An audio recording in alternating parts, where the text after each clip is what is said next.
Hello everyone, my name is Abigail, and on behalf of Oliver Kinross, I'd like to welcome you all to London Build Online.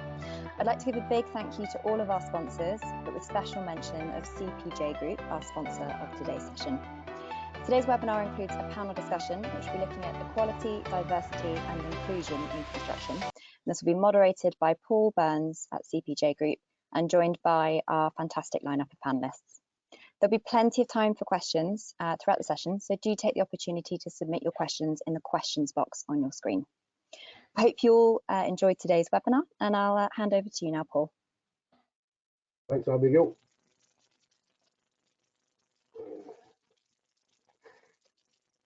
Good afternoon. Thank you, everybody, for attending this afternoon, and I hope you find the next hour and a half informative. As Abigail said, we've got a really wide-ranging panel, and I hope you find the presentations informative. I've just finished another one around the skills gap, and a lot of the themes in that directly relate to this one, which is why we were keen to be involved with the two of them. And I also know how to operate the chat function after the first webinar, so as Abigail said, any questions, just please raise them as you see fit, and we'll try and answer them at the end of each presentation, and then have a general question and answer session towards the end. Sorry, Paul, just to interrupt there. I think we're missing your slides there. If you're able to just pull those up at the same time. So I thought Matthew put it on. Okay. 2 seconds.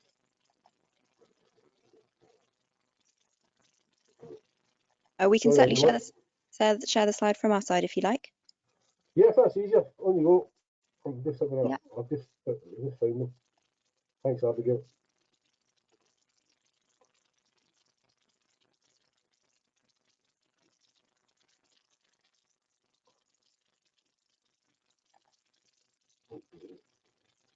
Just bear with us one moment, Paul. If you'd like to continue, we'll just bring up those slides for you.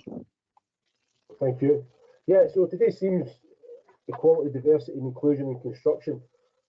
The panel have had an earlier call this week just to discuss how this will be structured, and we've shared examples of what we know about it, how we can address it collectively. And as I say, hopefully today won't just be a series of talks, it will be the start point of an ongoing project to make sure that if we're sitting here this time next year, we've actually got some figures we can say have come about as a result of this webinar. So I've just really got a couple of basic slides to show what we're doing in terms of our attempts to address some of the issues around EDI. The whole target is the workforce should reflect the population close by major projects, and I think COVID-19 has actually made that a lot more achievable, because local labour is now more of a priority than it's ever been in my time to help people come into the construction industry. And they're looking at a big project around gender, ethnicity, offenders, care leavers, all the underrepresented groups. And they're just some bullet points about what we are trying to integrate across the country. They say the previous webinar had discussions around female perception about the industry, how you change that, and obviously the earlier you engage with people, the easier that is. And a common theme is get in at primary school. By secondary school it's too late.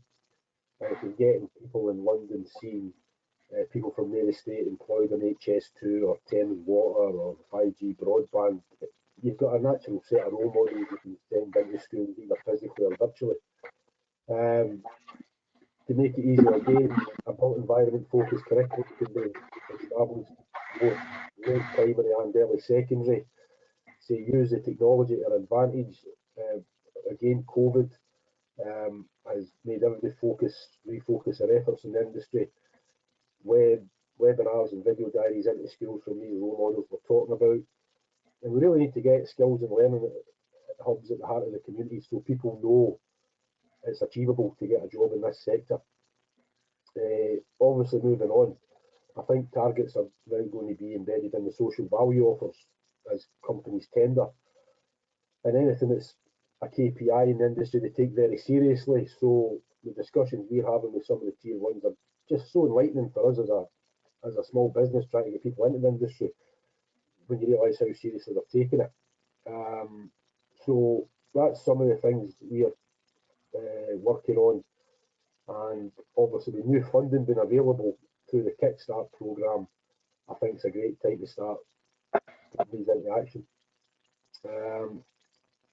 To encourage new entrants from underrepresented groups, you really need to have everyone's got to be opportunity led if you're looking for people to change their perceptions and come into something they never previously considered.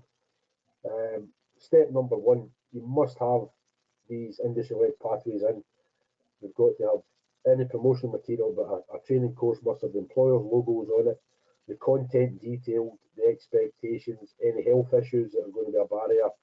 There's no point going for a confined spaces course if you are claustrophobic. There's no point going for a working at heights course if you're scared of heights, for example.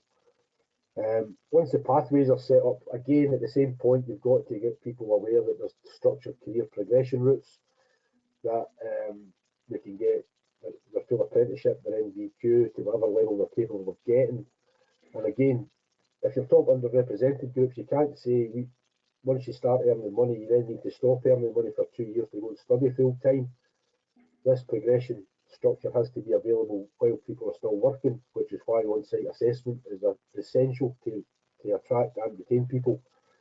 And you really need to put a structure in place. You really need to start going to local authorities and saying, this is what's going on in your area, a minimum of 5 years ahead. This is the age profile of people coming out of schools. This is the ethnic breakdown. This is the number of people coming back to prisons. This is the number of people who are over 50. And then once you've got that data, it's a lot easier then to plan your delivery model. And again, that means there's no sense of panic. You can structure the delivery around the actual information about the community, which we've all got access to. And then how we map success, obviously there's a lot of things there. Capture the data of the new entrants at the pre-employment stage, monitor their completion rates, monitor their retention rates, which I'm sure we'll come on to later on in more detail. Monitor the profile of all subsequent pre-employment candidates coming in to show you are reflecting the population of the particular area consistently. There's no point doing it once and saying, oh, we made that effort, that worked, let's go back to what we were doing. And from the outset, the quicker candidates see employer buy-in in terms of learning materials, hosting of information sessions, training on site, all this sort of stuff, the stronger the level of buy-in you get. And we're a great believer in giving out really well-produced documents on day one, so people say, wow, this is a serious exercise for that reason. And then ultimately, once you start getting peer referral, that's it, you've proven your success. So I didn't want to put too many figures in there because we've all got access to the figures, but I think given how seriously equality, diversity and inclusion is in the industry at the minute, a proper structure has to be put in place, and I'm looking forward to hearing the thoughts and contributions of the individual panellists as they talk through their experiences and their suggestions how we get a better representation of the population in the industry. So on that note, I will close this down and I will hand you over to speaker number 2. Would you like to go next, Alpa? Are you ready? Or is it Najwa?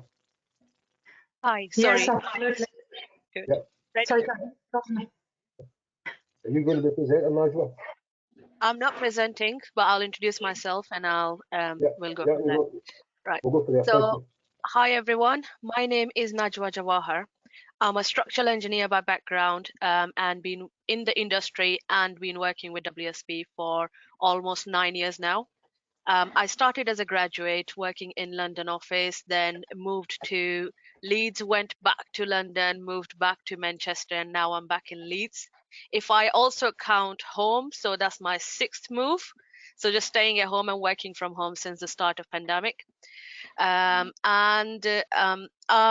a very big advocate of diversity and inclusion. And from the day I joined the industry myself, while I was still in the university, I asked the question, why do I have such a little number of women compared to men in the course when we have such a high number of girls doing physics in school?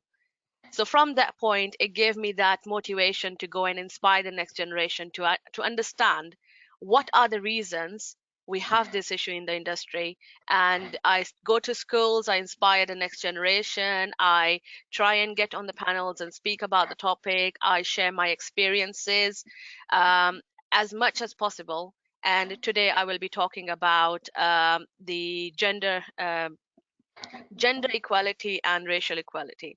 So with this, I'll hand over to Alpa to introduce herself.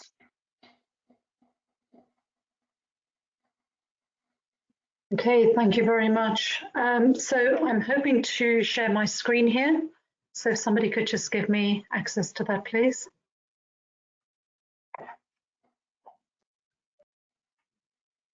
Thank you.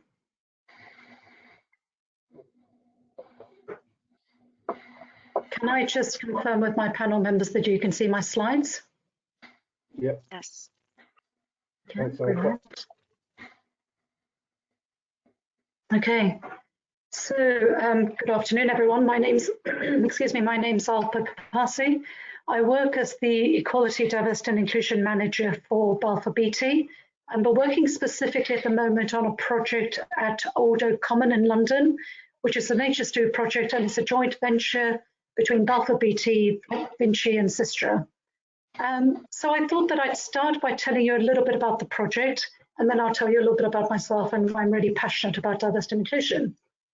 So in terms of the HS2 project, you may or may not be aware of this, but one of the reasons that I was really keen to get involved in this project is because it's a catalyst for generation. So it's for regeneration in West London. And a key part of that is about developing skills and providing employment in the local area where we work.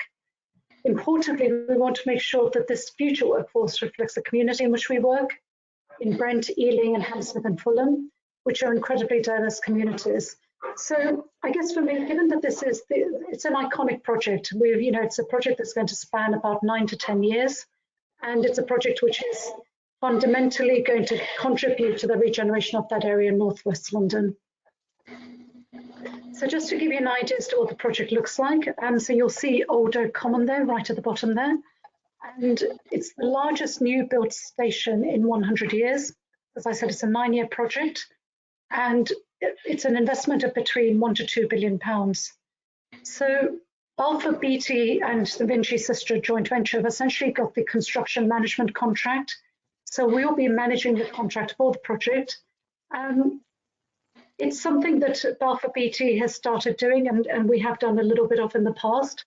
But it's a really attractive type of contract for us, because essentially what it means is we're working with a huge diverse range of suppliers, and it gives us the opportunity from an equality, diversity and inclusion perspective to think about how we embed diversity and inclusion right across our supply chain, which I think is an incredible challenge for us. So that gives you a little bit more insight. This is a map of West London. This shows that Old Oak Common is a transport super hub in West London. key interchanges between HS2 and Crossrail, where we'll have the Elizabeth line, as well as the Great Western Main Line and the Heathrow Express line. We're only 10 minutes away from Willesden Junction and the London Overground to the north, and 10 minutes away from North Acton to the west and East Acton to the south on the Central Line. So you can see it's going to be a pretty major super hub there. To tell you just very briefly a little bit about our project. So essentially, I guess in terms of building an inclusive organisation, so my role as the EDI manager is to think about how do we build inclusion, actually embed inclusion throughout this project. And you'll see there I've just got a few themes, I guess, which I think are integral to the development of this project. So it's about empowering, it's about engagement, it's about evaluating and educating. So some of this I will speak about as we kind of go through this panel discussion. Just to give you an example, we carried out an EDI survey recently. Now we're at very early stages of the project. We're about 1 year into the project now. And you'll see that the feedback that we had on the survey was really positive. So we had a 72% response rate. We had less than 5% of people that ticked prefer not to say in the survey. And you'll see some of the feedback from people in terms of the comments that we had back around inclusion. We've also got some targets that we work to, which have been given to us by HS2. And you'll see that in each one of our targets, in some cases we're exceeding, and in some cases we're doing reasonably well. So if you look at BAME targets, for example, it's at 6% and we're at 15.6. With women, it's 17%, and that we changed to 24%. So that's something that we're actually really interested in terms of when we're looking at setting targets for projects of this nature. How do we set those targets? What's the evidence base that underlies that and the rationale underpinning that? So that's an area that we're kind of doing some work around at the moment. And just finally, just to give you some examples, we had a number of events during National Inclusion Week. So this is part of our engaging and educational program. And you'll see the attendance that we had at some of those sessions. So on the joint venture, we've currently got about 160 people. And so we had a reasonably good attendance at some of these events. And we also had there's a photograph of the Zoom call that we had as part of that event. We had senior leaders. This is an Any Questions panel event that we had that was focusing on issues around racial discrimination and how it is that we address issues of racial inclusion within our organisation. And just finally, we also had a photo exhibition. The theme for National Inclusion Week was Each One, Reach One. And we connected our senior leaders to some of our apprentices and essentially got them to talk a little bit about why inclusion is important for our project and what their vision is or what their commitments are around inclusion and how they're going to make a difference. So I'm going to now stop sharing my screen. So really just in terms of my background, I've worked in diversity and inclusion for all of my career. I've been doing this for about 20, 25 years. I've worked across a whole number of sectors, including financial services, legal services, engineering, etc.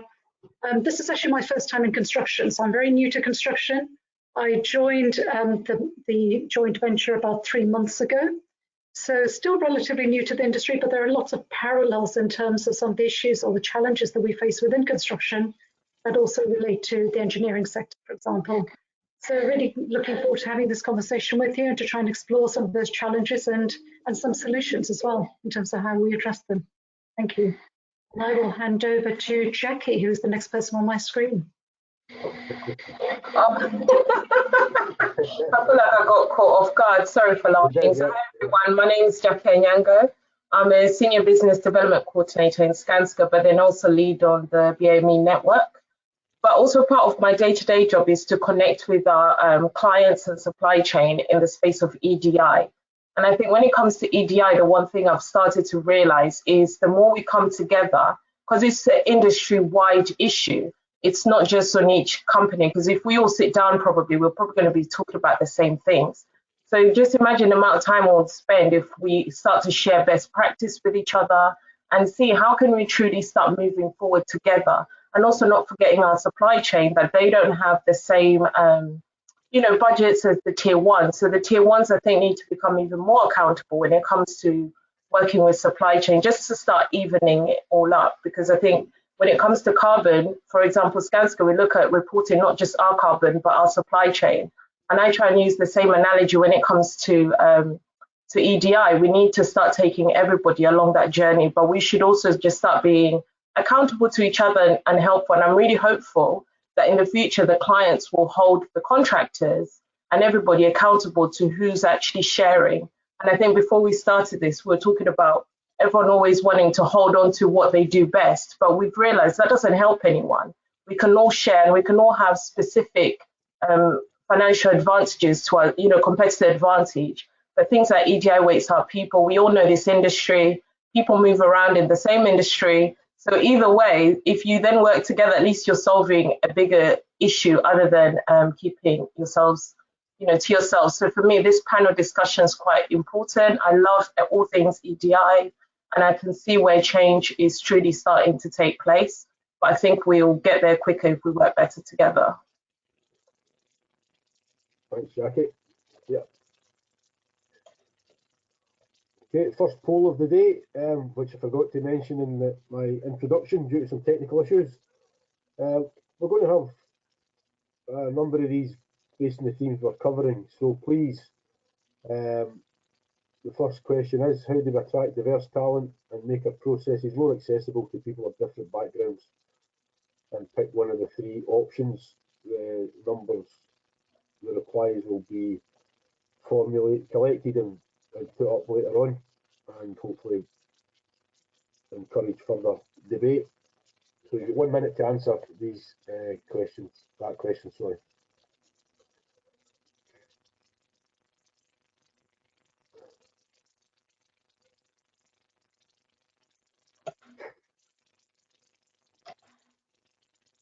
Emma. Emma. Hello. Hiya. I just while the poll was on, just make sure you're still there. Can you introduce yourself next, please? I can, absolutely. So my name's Emma Wagstaff. Apologies that I'm not on the video today due to technical problems. So I work for New Futures Network, which is a specialist part of the prison service, and we focus on working with employers and with prisons to be able to find employment, education and training opportunities for prisoners for whilst they're both serving their prison sentence and for when they are finishing their sentence and returning back to the community. So kind of for me, I'm kind of coming to talk today about the diversity, inclusion and social responsibility for being able to offer these training and employment opportunities for prison leavers for when they're released. So, for example, 2/5 of employers say that hiring ex-offenders has increased the diversity of their employees. And it's also a factor in helping businesses to become more socially responsible. There's many sort of benefits and opportunities that come with being able to provide opportunities for prison leavers. So currently we're working with over 400 businesses and government departments to be able to provide employment opportunities to serving prisoners.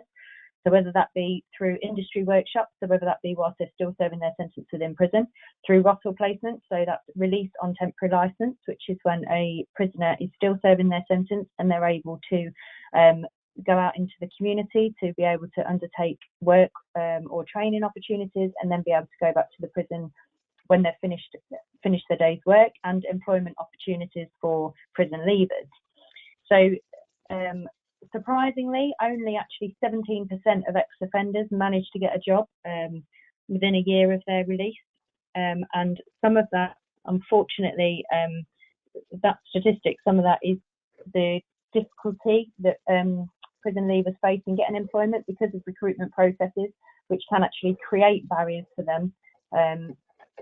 And inclusive recruitment processes that businesses can put in place. So there's certain things that we can kind of be looking at is things like some recruitment practices actually does exclude prison leavers just by the processes that they have in place. So things like ban the box could be something that could help with that kind of inclusion there. And ban the box is something that's run by a business in the community, and it's the opportunity for taking off the tick box to be able to say whether someone is an ex-offender or not. So it's being able to give them that opportunity to be able to potentially get to interview. Now, obviously, that option is still there to have the discussion at interview, but it's kind of just being able to provide that chance for an individual to get to that stage, so it's fair inclusion. So that could be through businesses reviewing their recruitment policies and practices to open opportunities for prison leavers. Sometimes it's something just as simple as forms of ID or proof of address, which could be difficult for some individuals to be able to get themselves. So it's kind of those opportunities that we potentially could put in place to be able to provide these employment opportunities for prisoners for, as I say, when they're released and back into the community. Thanks, Emma. Hello, Dipa, are you still there? Oh, sorry. There you go. Question number, second poll of the day. Let's get 5 choices, and is how likely are you to employ a prison leaver?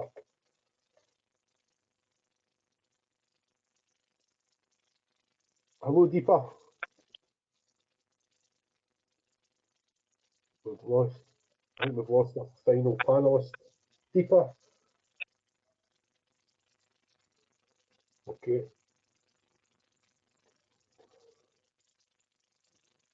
Okay. Oh. Ooh.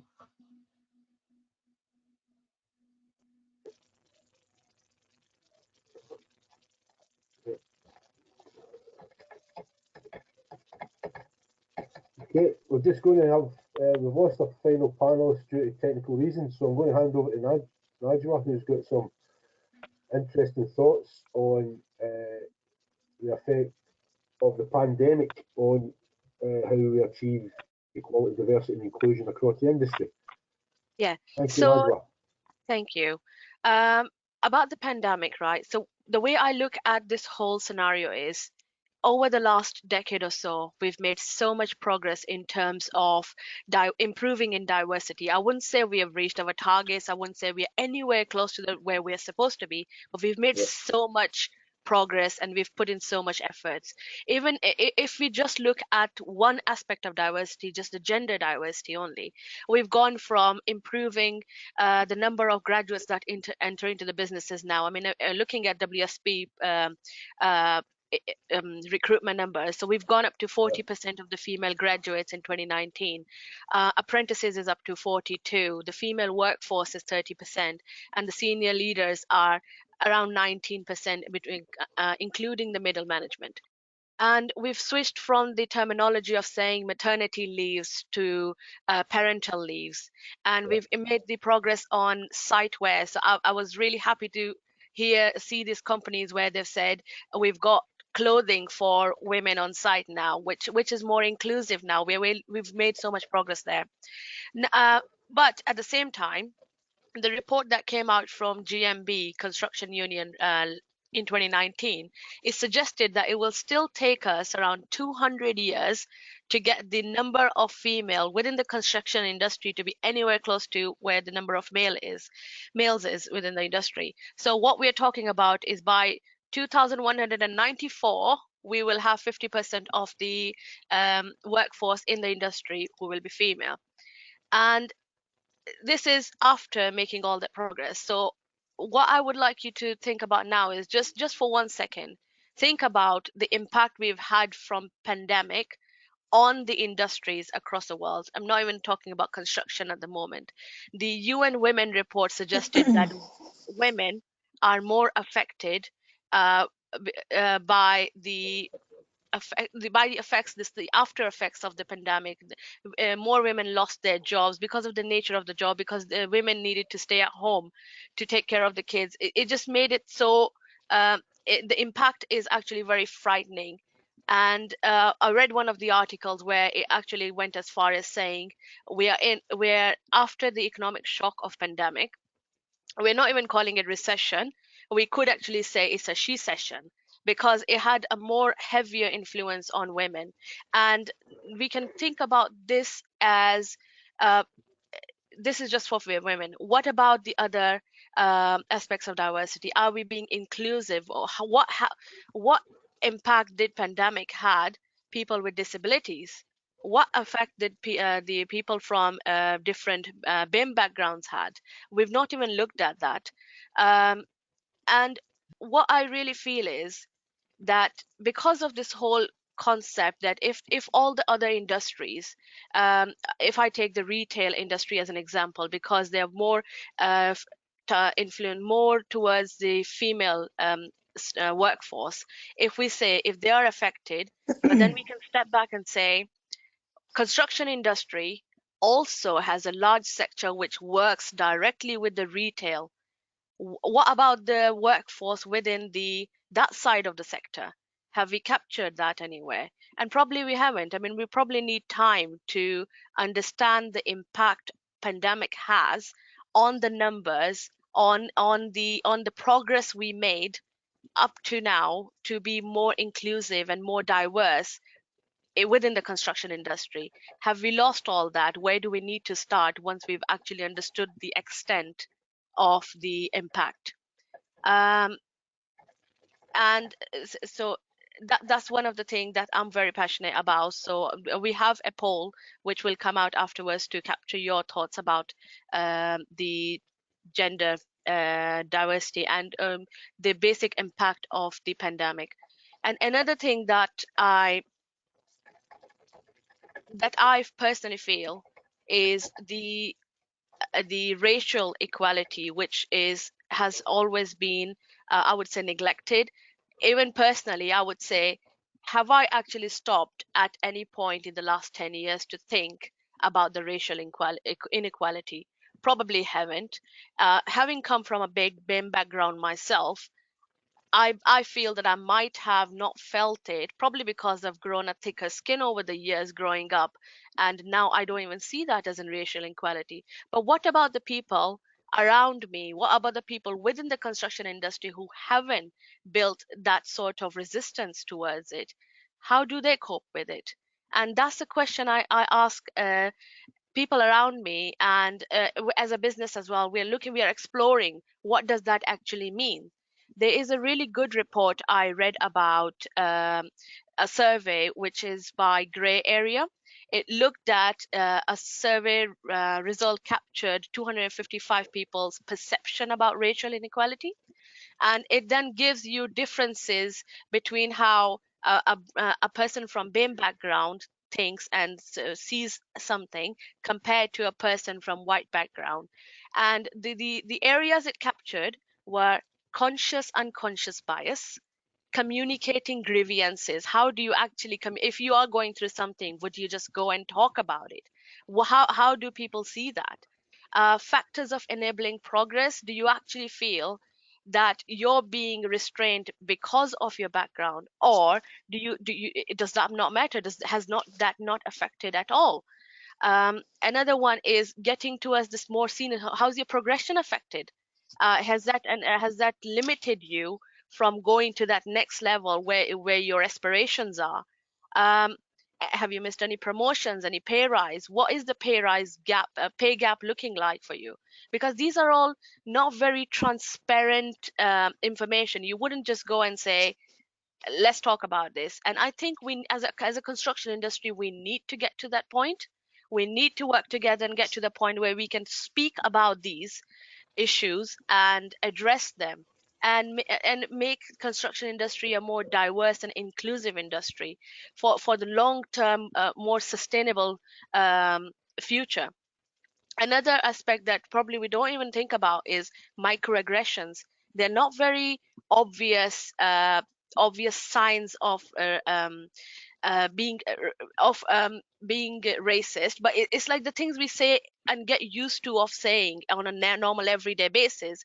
Do we actually stop and think about how did the other person perceive that? And the perception of your own career progression satisfaction, because there's something that you might be going up, but are you actually satisfied with where you're going? Is that where you really want it to be?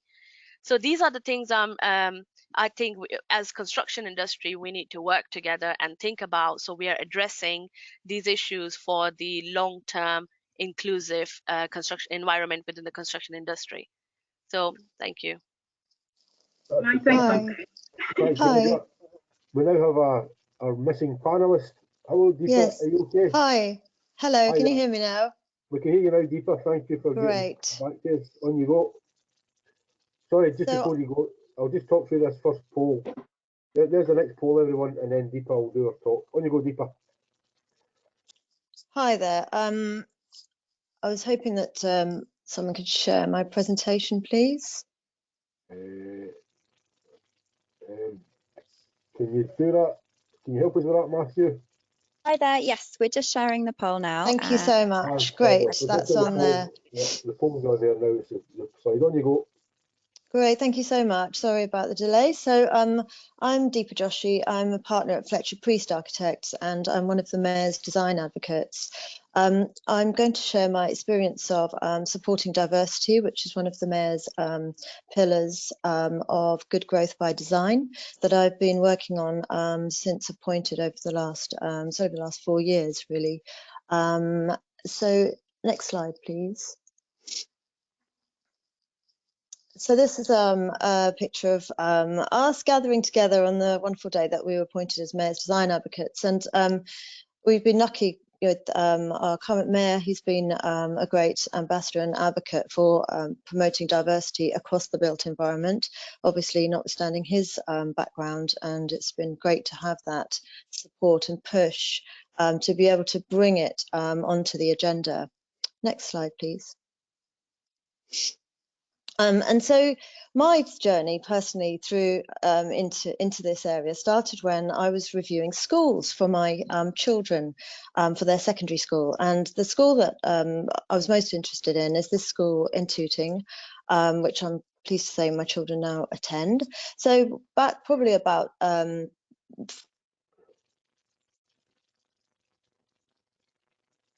schools, I would give them my card in the tech department and see if they wanted to get in touch as a local architect who wanted to get involved with mentoring or helping students with their journey into architecture, because I really thought that it made a difference being able to support and encourage school children with their aspirations.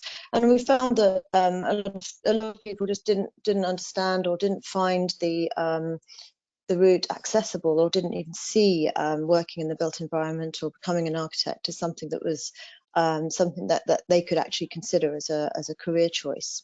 So I started doing these career sessions, and was really pleasantly surprised to see that actually about 90% of the attendees, and it was very well attended, they were actually from BAME backgrounds.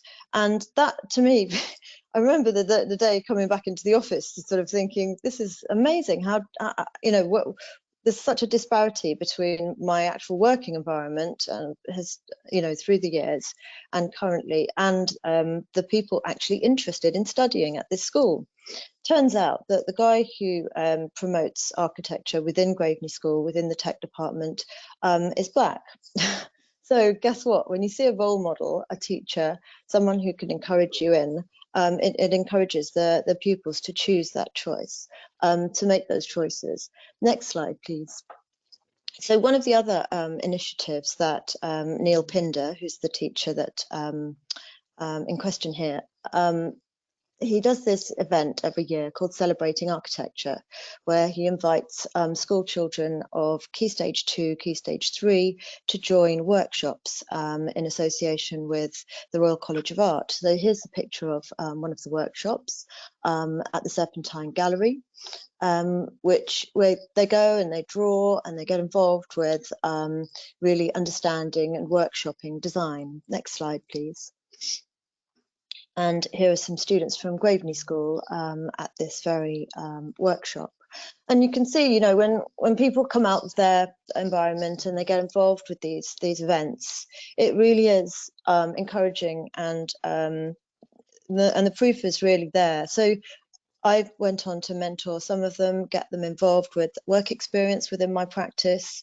So it's really, you know, allowing these young people to see a route through, to see connections, and to see themselves doing this very job. Next, please. And you can see here, you know, the diverse range of students and how they can actually how they're actually getting involved. Next slide, please. And then the next part of that event was getting them into the Royal College of Art. So here they are, you know, in this great institution, actually building their models and really starting to engage with the process of design. Next slide, please. So really, supporting diversity starts at an early age. It starts by bringing in school children and really encouraging them and inspiring them to become part of our profession. Next slide, please. So there's a whole bunch of other issues that become pertinent to bringing in a greater diverse range of people within our profession, and you can see some of them here. Once they're in, how do we actually help them progress? So one of the other aspects, and I'll come back to that actually in a minute, I'm just going to show you another avenue that we can use to bring diversity into design. Next slide, please. And this is a group called the Resolve Collective. And these guys actually are part of a consultation group that they get involved with projects, and they get involved with actually workshopping design solutions within the community for project consultation, for project development, for actually creating real projects that have relevance to a local community. Because people often ask, how can we make our design, our project relevant to the people that we're actually serving? How do we make London's architecture really reflect the diversity of the built environment that they serve? Next slide, please. And these companies, these groups do exist. This is an example of one of the Resolve Collective's projects. You might have seen it if you go to Brixton. It's there, it's big and bold and diverse. And so, you know, we can actually have these real meaningful projects that delve into the community, that actually engage with the community and represent our communities. Next slide, please. So this is the guide that I was on the steering group to produce. It's available online. If you Google it, by the Mayor of London, it's got loads of ideas, loads of suggestions and case studies, including the one that you just saw, to really be a call to action to companies across the built environment sector, designers, contractors, really how to advocate creating a better diverse profession, a better diverse company, a more diverse built environment across the board. And what have I done about that in my firm? So finally, I'd like to bring in my what I've actually drawn from it that I use on a day-to-day basis, and I call it my 3 M's: measure, monitor, and mentor. And I think those are the fundamentals of how we're going to move forward in a meaningful way and really make this moment in time. And obviously we've had some significant events happen over the course of the summer. The unfortunate incidents in America, which have been a call to action, been a moment in time that we can actually use to really bring this matter further forward on the agenda. We've had the COVID situation, which again we can actually use to bring this matter forward on the agenda, actually bring it into discussion. That's actually a big change from what we had before anyway. So we've already started to measure. So we have brought in measured numbers of different of diversity within our workforce. Within it actually gets reported in our monthly figures reports. And we're also bringing it into the management review meetings, so it actually gets discussed at management level on a regular basis. It turns out our company is very good at the the more junior levels, and I think probably most of the better firms might find themselves in a similar position, but it's at the higher levels that we are slightly less well represented. So we need to work on that, and now that's been highlighted, and it's something that can be properly addressed at management level. We are therefore monitoring our figures, and we're working on how we change that, but we've changed our recruitment wording of the advert, so we actually cover a greater diverse range. We're actually starting to review our recruitment processes and review our procedures within the HR department to actually make sure people are more aware. We've got unconscious bias training, which has now been authorised. It's going to be compulsory for everyone in our practice, especially people at higher management level. That's been put in place. And we are now starting to mentor. So we're starting to work with a company called the Paradigm Group. We're starting to mentor within our practice as well. So it's really looking at people within our practice and seeing how we need to support them to give them the greater skills to actually move up the ladder and work up into the management area, so that we get that better representation at the management level. Next slide, please. Yeah, so I think hopefully I've given you a good sort of overview of how we're really starting to change across the board. The GLA are also doing further work they have now started with their bid for they have an ADAP framework, design framework, where people who want to win jobs procured by the GLA, they have to now present 5% of their marks need to be EDI supported, so actually prove what they're doing on an EDI basis to actually win the work. So that's another way of actually kind of, forcing people really to prove that they are doing good work on that basis. If they wish to win public money as part of their income, and I think there needs to be other ways that we start to bring in. There's another there's something called the Diverse Leaders Pledge, which was brought into play by a number of bodies a month ago. It's sponsored by the NLA, and I'm also discussing that in my management meetings to see if we can actually join that. It's a whole range of measures which practices that buy into it will be signing up to make sure that their practice becomes more diverse. So there's lots of really great initiatives being advocated now by various bodies and various practices. I think the recent changes at the RIBA were very positive, with more of the councillors coming from diverse backgrounds. It's now part of the RIBA core CPD activity. So and so we just need to keep on working away at all the various different initiatives from different angles across the whole sort of cradle to, I wouldn't say grave, but cradle to management. Thank you very much, Dipa. That was incredibly informative.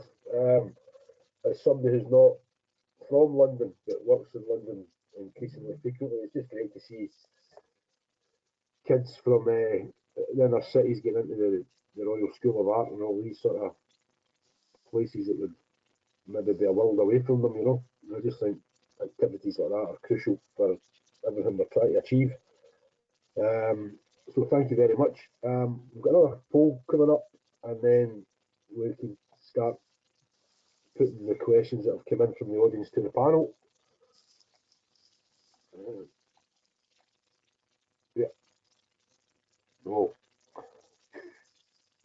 There we go.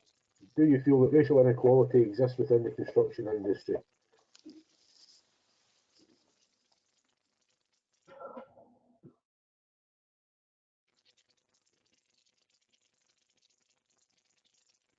Okay, right, while people are answering that, our first question is for Emma, and it's, do you help female prison leavers, and do you have statistics for this? I'm assuming that means do you have job outcome statistics for females come out of prison. Sorry, could you just repeat that again, Paul? Sorry, I missed that. No problem, Emma. Do you help female prison leavers, and do you have statistics for this? And I'm assuming that means, do you have job outcome figures for females in comparison to males come out of prisons? Yeah, absolutely. So we within New Futures Network, the way that we're broken, or the way that we work is we have national sector leads who focus on key sectors, and we work within the prisons within England and Wales. And then we also have regional brokers. So there's 18 across the estate, and one of those is actually specifically for the female estate. So okay. The broker will work with all of the female establishments to ensure that the training, the opportunities that we have is suitable and relevant for each of those establishments and also for those individuals' needs. So, you know, we go into the female establishments and have these conversations, and construction is a real key area where females are wanting to get into this. Females do want to be, so we've absolutely seen that and taken that and said, well, what can we do then? So that's why we work with the female estates and employers to say, you know, what can we do? So these are conversations that we're always having. So if I was to have a conversation with a construction employer, we would definitely be saying, and what about females in construction? And the response is really, really positive from employers saying, yeah, absolutely, this is what we want to do. We want females within construction.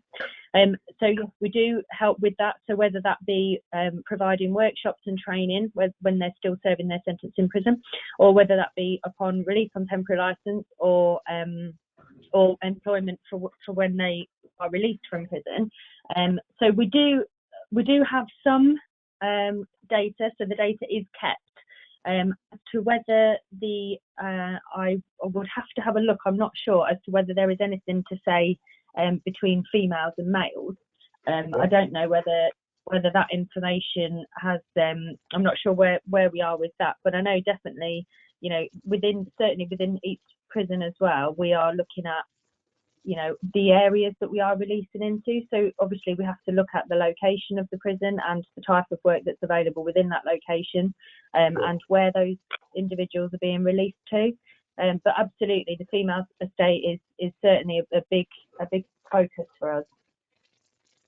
Thanks, Emma. Just to pick up one of the points you mentioned, I think it was 3 years ago, I was asked to look at setting up a plant academy at a female prison that released predominantly back to Birmingham on behalf of a major civil engineering contractor.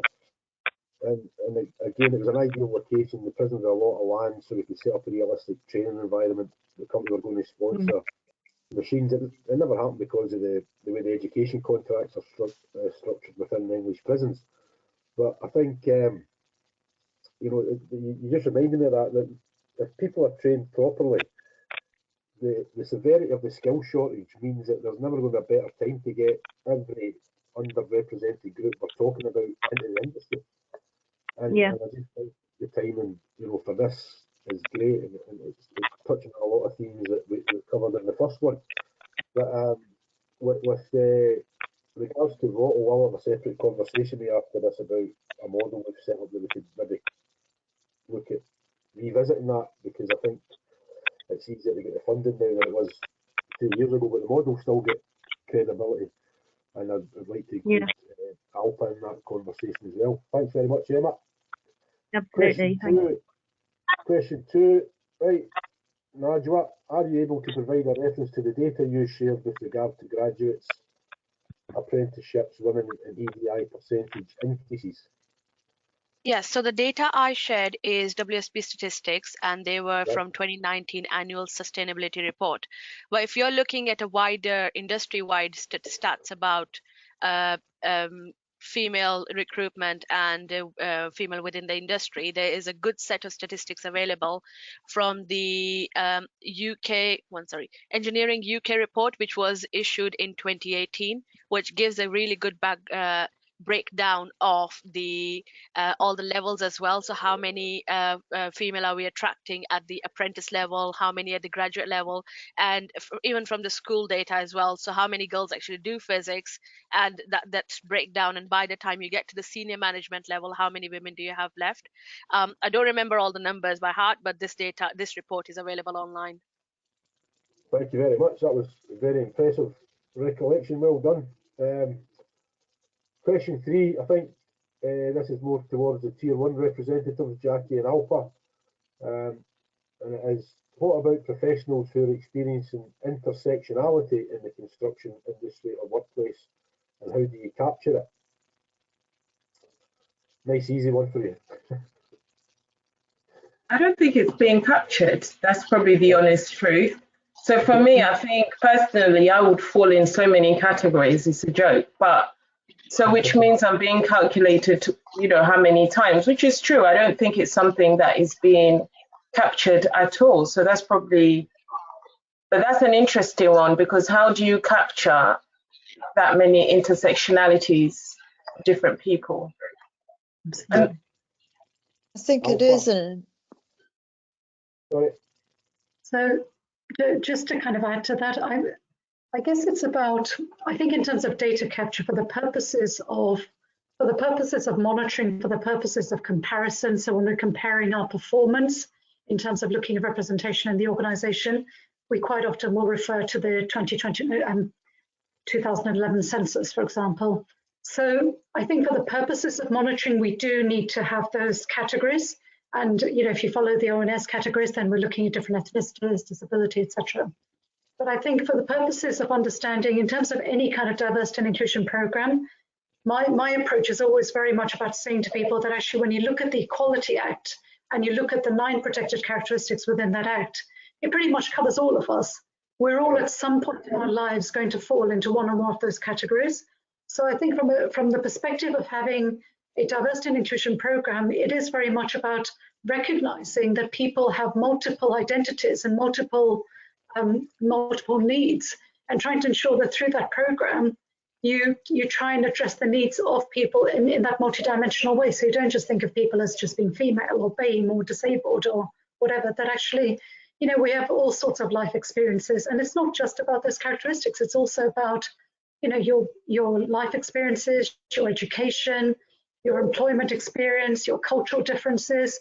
And I guess it's very much about thinking, and I think the Equality Act has encouraged us to think about, well, how do you harness all of those differences so that you harness them in a really positive way, so that not only do people feel valued for those differences rather than feeling marginalized for them, but actually then it contributes to the growth of the organization, because we all know the business case around this. We all know that actually if you harness those differences and you work with those different perspectives, it inevitably is going to give you a better advantage in the future in terms of the growth of the organisation. Brilliant. Have you got anything to add to that, Dipa? Yes, I just wanted to say that the recent rise in profile of the Black Lives Matter movement has actually brought this more into question, and I think what's sort of become quite apparent is the sort of discussions on diversity, for instance, within the built environment, were very much focused on gender. So, you know, over the last sort of 10, 20 years within architecture, I'd sort of heard people saying, oh, yeah, we're going to become 50-50. We're working towards 50-50. And it was just, you know, that. And it was sort of, OK, how can we talk about it? We're talking about men and women. OK, so recently we started to actually become, we've almost been now given an opportunity to talk about racial diversity. And I don't say that's a greater cause than other. In every diversity is relevant here. But now that we're sort of opening up, it's really important. And what's come into question is this word BAME. And and I just wanted to raise that. And I'm of Indian background, and I fall into the BAME category. And I've actually found it quite So the way I used to see it, and I still see it, is I suppose it's safety in numbers. So if I relate to my fellow Black colleague in terms of us both having had incidents or experiences within our background that will have been tailored or tempered by prejudice, by racial prejudice. We both bring that into our daily life, from our history, from our background. However, I'm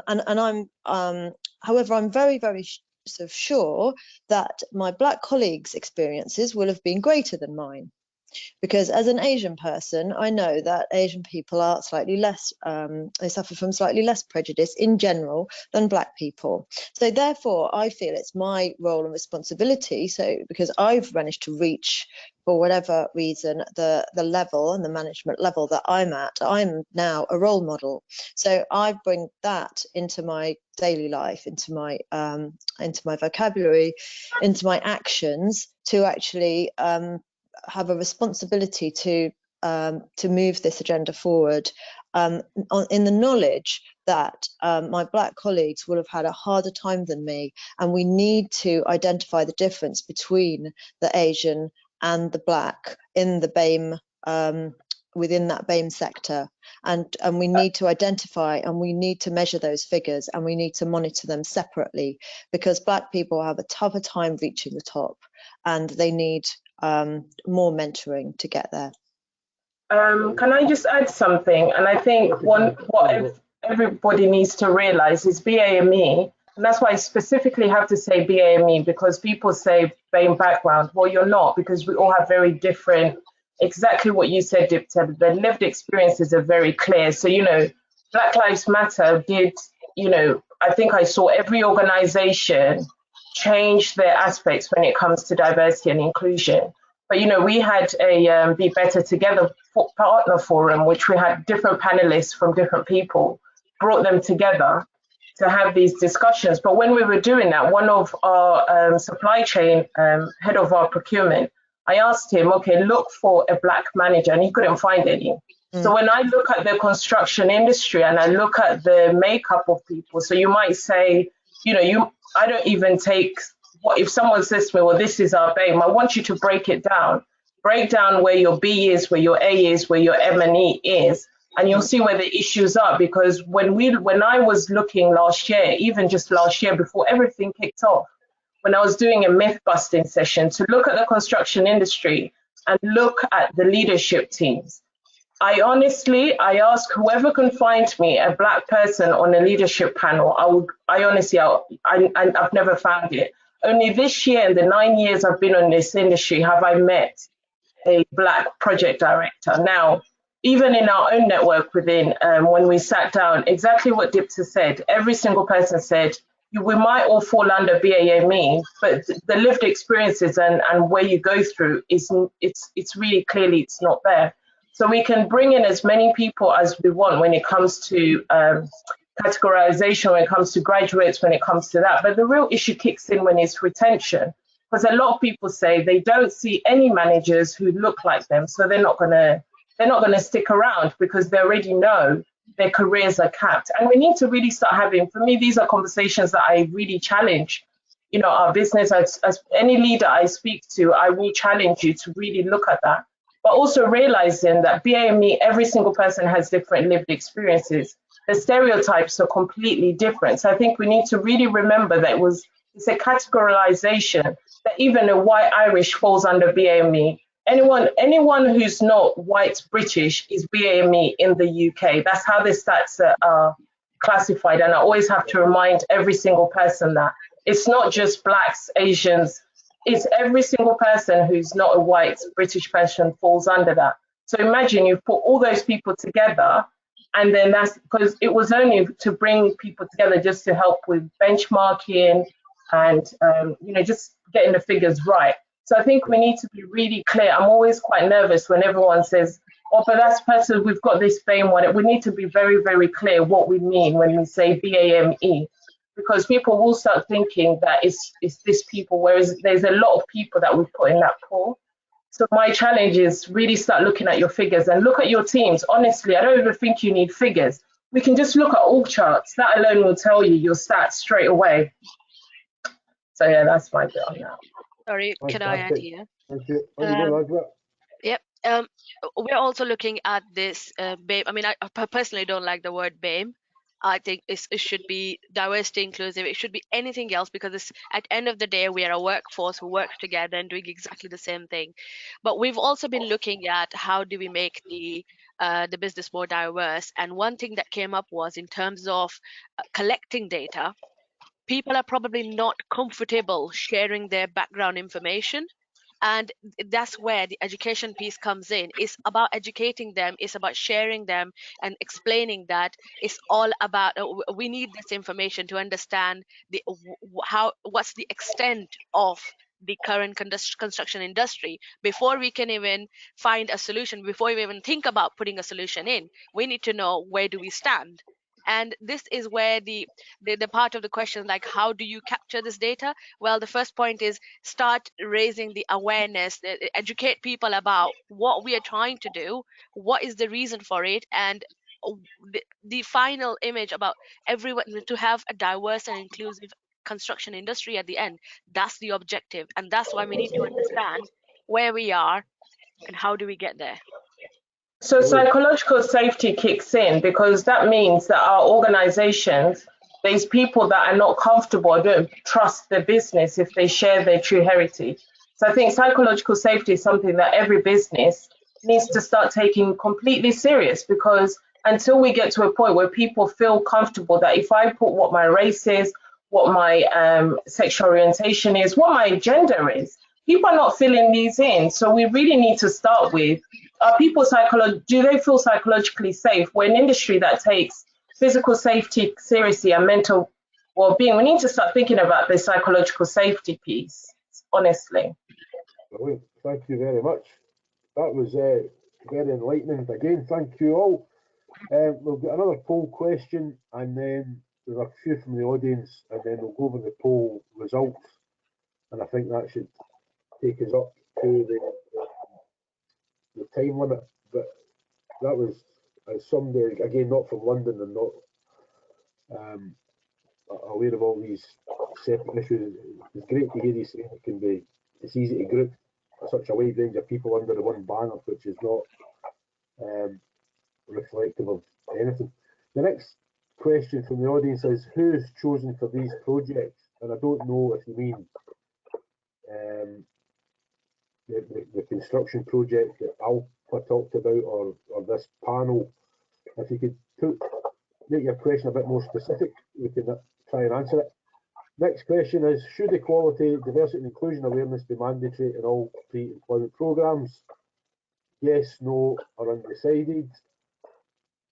And the next question from the audience is, what procedures are in place to support women-led subcontractors on the supply chain of your projects? And I think I'll put that back to Jackie and Alpa and Najwa, because you've all got supply chains. I don't know if Dipa's got an insight to it, because she works among the supply chain.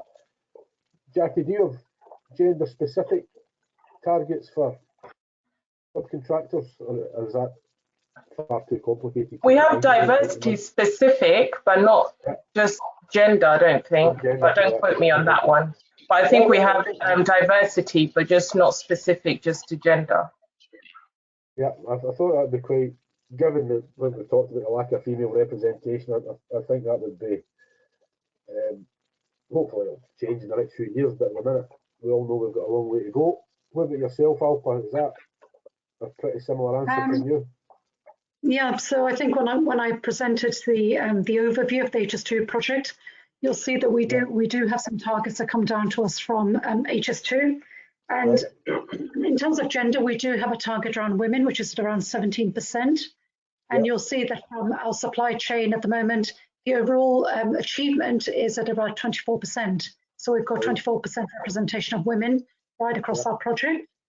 I mean, obviously, we're at very early stages of our project. We're literally into year one, so we've still got a long way to go. And I guess the question also talks about procedures in place to support women-led subcontractors. And I guess that to me is also about the work that we're doing with our diverse supply chain. So as part of the reporting to HS2 and some of the metrics that we have to report on, we're also looking at the investment that we're making in the diverse supply chain. Now, as the first tier supplier, essentially we're kind of relying on our second and third tier suppliers to help us to achieve that. So at these early stages of the project, I'm doing quite a bit of work with our suppliers around looking at what does that mean? You know, how can you proactively be ensuring that opportunities are made accessible and that you're attracting those diverse suppliers, and those would be women-led suppliers as well. So I think it's partly about the work that we're doing internally in terms of gender equality and the opportunities for women within the organization, but it's also about those women-led businesses that we need to be attracting and bringing into our project. So that's part of our kind of equality, diversity and inclusion program for the next year or so. Fantastic, thank you. From my perspective, because I fit within the supply chain itself, I'm more on the engineering side.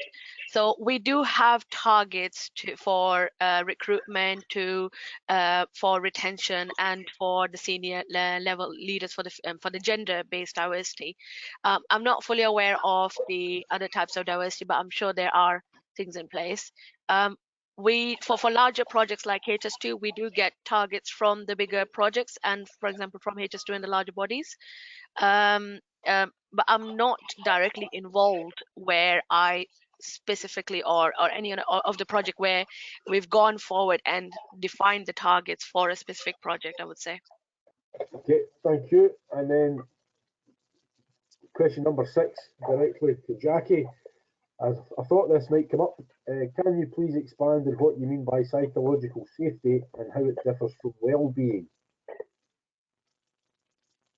Okay, so psychological safety is just making it safe for people to be their whole selves. This is where we go into being our whole selves. This is where you don't feel you'll be penalized. You feel safe to just, you know, to even put, if something is wrong, you're very clear in terms of you're able to speak up.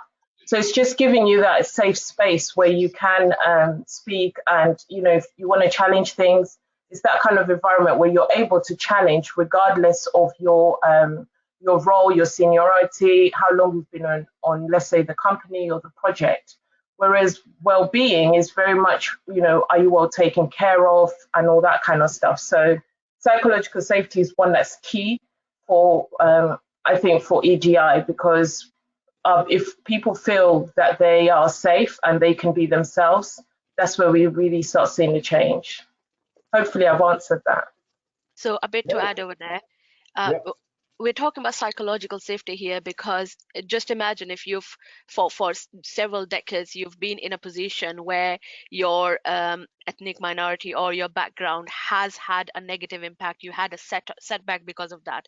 And now we've come to a point where we're trying to eliminate that issue. So it will take some time for people to feel that comfort, and it needs to be a certain environment where they feel comfortable to challenge certain things. And this is where the psychological safety aspect comes in. When they start feeling their whole self, that they can provide their opinion, say whatever they want, and not get penalized for it, that's when we're going to start getting the real personalities, real opinions, the true self of all the individuals. And I would say that I personally have the psychological safety within the business. Obviously, this is why I'm freely to talk about issues, even being, you know, always say to people, the person who talks about the issue just because it's their race is not easy, but I'm safe at work psychologically to speak up, to have access, speak to our CEOs, our executive teams, our leadership team, whoever wants to listen to me. I've been given that psychological safety because I know I'm not going to be, nothing's going to come from it. Actually, it's a way for us to have the dialogue and see where we can change and make the environment better for others who are probably not able to speak up. If they hear someone like them speaking up, it will hopefully encourage them better. Brilliant. No, that's great. That's, again, certainly added to my knowledge. I'm just conscious of the time. We're hopefully going to get the poll results up in order that the questions were asked, and again, that should give us an idea of what the audience are thinking about what's been discussed and some of the issues that have been raised during the discussion. I mentioned quite a bit in the first webinar. The reason I think the time of this is perfect is because of this kickstart funding. You know, some of the previous discussions we had around targets, the money's actually there. It's one point of application. You know, and some of the questions around and the polls related to this. And given that we're at the start of so many big infrastructure projects in terms of actually getting labour onto site, I really think we can really get the London context, you know, get the workforce represent the borough it's working in terms of the makeup. Najwa and I were talking earlier on about the TransPennine upgrade going from Manchester to York via Leeds, going through the West Yorkshire mill towns.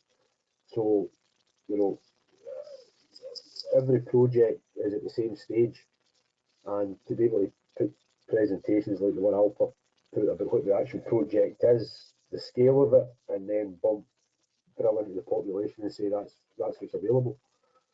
I think we can really.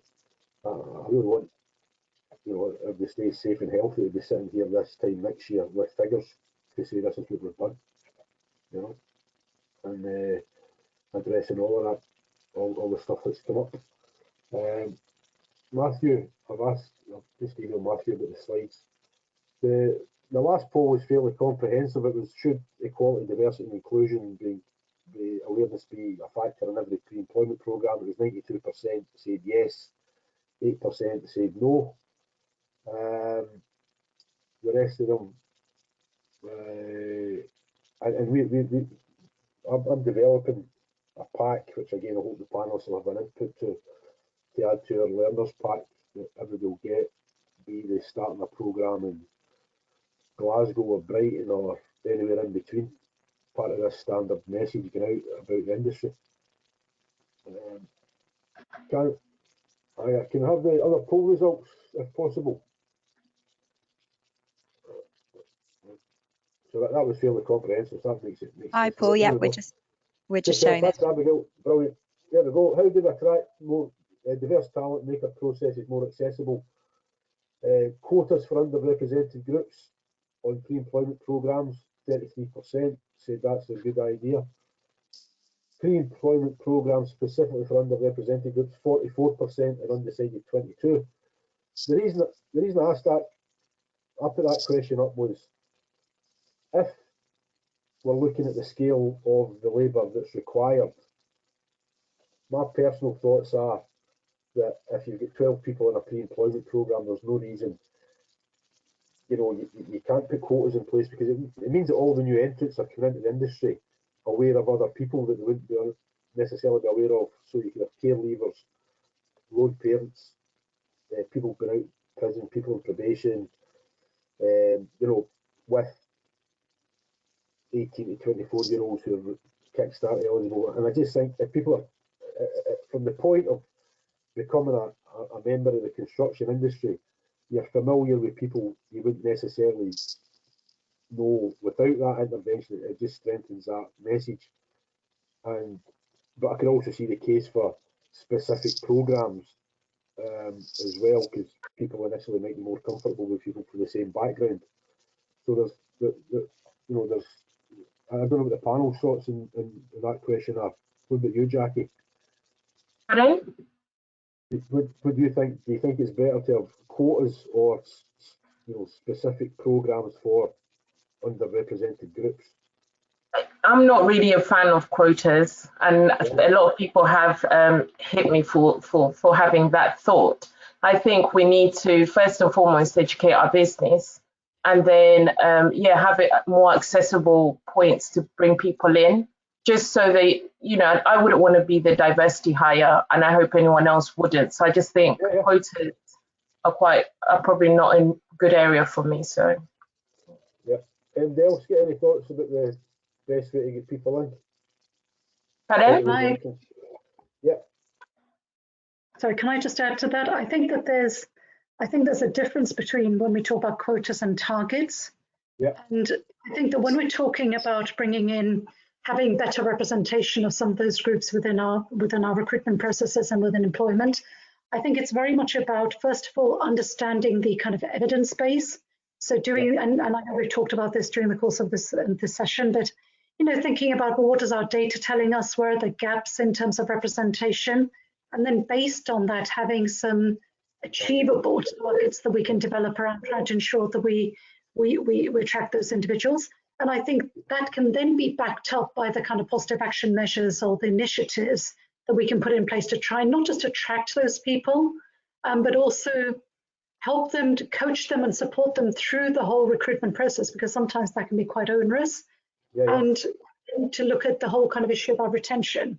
So I think what we tend to do is we focus very much on recruitment, but we don't actually then think about, there might be, particularly when you talk about apprentices and graduates, for example, you might have young people that might find our recruitment process is quite onerous. And given the cuts in education where there aren't as many career coaches or there aren't as many people out there to support them, it's about, are we providing adequate support to enable them to get through that recruitment process, but essentially then what are we doing to actually retain that talent as well? Fantastic. So Thank you. Targets, yeah. Yeah, targets rather than quotas. Okay, I've taken a note of that. Thanks both. Next poll results, please, if we've got them. I'm not in a nightclub, I don't know what's happening with the screen. We've got that one, yep, we've had that one. What's the next one?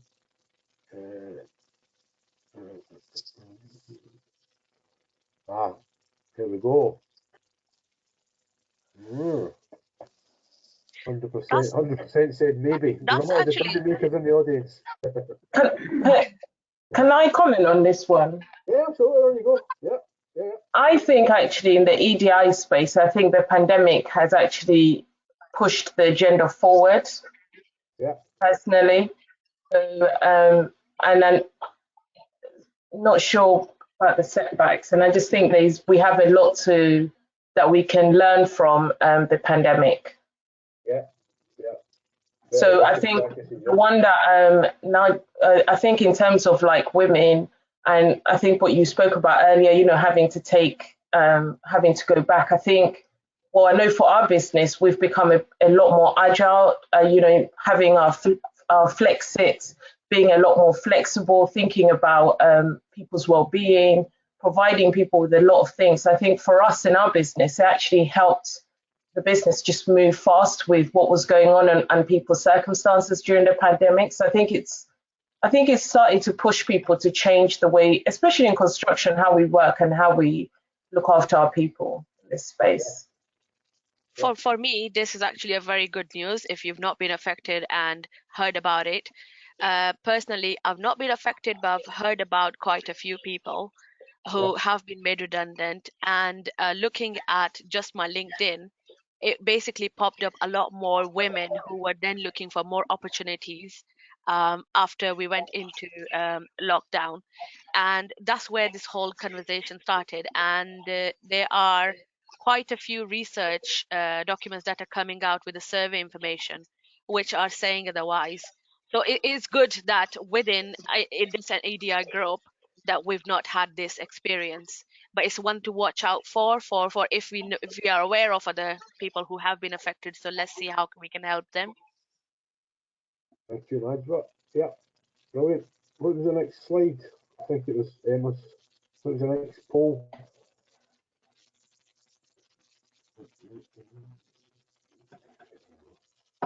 Here we go. Right. Oh, this was interesting. Yeah.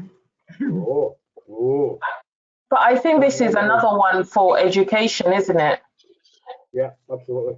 Of the perception people have about prison leavers and the actual truth in terms of what we mean by prison leavers. I've heard someone in the past, well, and I know when we were on the A14, we worked with the prison system, and I think where most people's head, as soon as they think prison leavers that automatically start thinking murderers and whatever. But I think there's a lot of education that needs to go behind this. There's a lot of hearsay, but we need to really have clear education on prison leavers.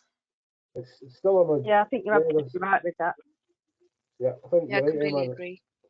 Yeah, and that the fact that it's only 6% said unlikely shows that we can work on the undecided. There's still a majority for likely unlikely, and I think Emma, I've been into prisons for 25 years, and when you get a role model from a prison, it can change the culture, so it can benefit everybody, you know. So that says 1429. The last poll has been analysed. Thank you to everybody. I really found that some of the data that came out of your interventions fascinating. Really appreciate you giving up your time to make this contribution. To those in the audience, the slides will be made available. We're all on LinkedIn. As I said, we don't want this to be an hour and a half webinar, that's it.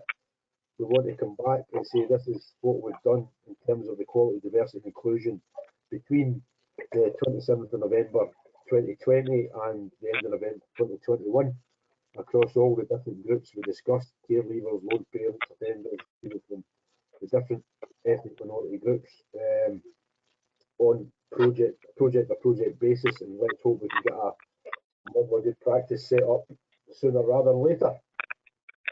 So thank you very much, everybody. Enjoy your weekend, and I look forward to working with you to develop these ideas further very quickly. Okay. Thanks, everyone. Thank you. Thank you. Brilliant. Cheers. Thank you. Thank you. Thanks so much to our moderator, Paul, all of our panelists, and to everyone who has joined us in the audience today. An on-demand copy of today's session will be available on the website. And of course, all of our sessions are CPD accredited. So you will receive CPD certificates for today's session within the next 28 days. Our next webinar of the series takes place on Monday at 10:30 a.m. And this is a panel discussion which will be looking at driving social value through construction, mental health and well-being. So thanks all. We hope you have a great weekend, and hopefully we'll see you at our sessions next week. Thanks very much. Thank you. Thank you. Bye. Bye-bye. Thank you. Bye-bye. Everyone. Cheers. Have a great week.